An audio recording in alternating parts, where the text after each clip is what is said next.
కడపలో కొత్తగా స్థాపించబడినటువంటి మార్పు అనేటువంటి సంస్థ ద చేంజ్ సొసైటీని చేంజ్ చేయాలి అంటే సొసైటీని చేంజ్ చేయాలా అంటే ఫస్ట్ వచ్చేసి మత్తు పదార్థాలకు వ్యసనమైనటువంటి విద్యార్థులను అలాగని యువతను ఆ మత్తు పదార్థాల వ్యసనాలను నిర్మూలించడానికి ఒక కొత్తగా ఏర్పాటుపడినటువంటి సంస్థ. ఇక్కడ ఏముంటుందంటే మందు వ్యసనానికి మందుకు అలవాటైనటువంటి వ్యక్తులు, డ్రగ్స్కి అలవాటు పడినటువంటి వ్యక్తులకి ఏం చేస్తారంటే ఇక్కడ ట్రీట్మెంట్ చేపిస్తారు, కౌన్సిలింగ్ చేపిస్తారు, అవసరమైతే అక్కడే రీహాబిలిటేషన్ సెంటర్ ఇచ్చేసి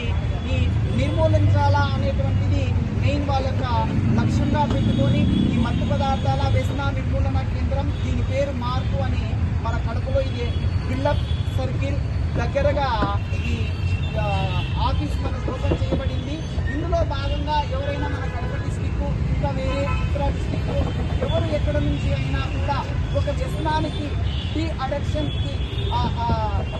సెంటర్ ఇది. డ్రగ్స్కి అడిక్షన్ అయినటువంటి విద్యార్థులు కానీ, యువత కానీ, పెద్దవాళ్ళు కానీ, ముస్లిం వాళ్ళు కానీ, ఆడవాళ్ళు కానీ, మగవాళ్ళు కానీ ఎవరికి కొంత మత్తు పదార్థాలని ఆ డ్రగ్ అడిక్షన్ నుంచి బయటికి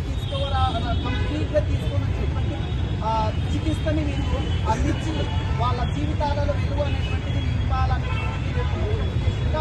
ఇది స్థాపించబడింది.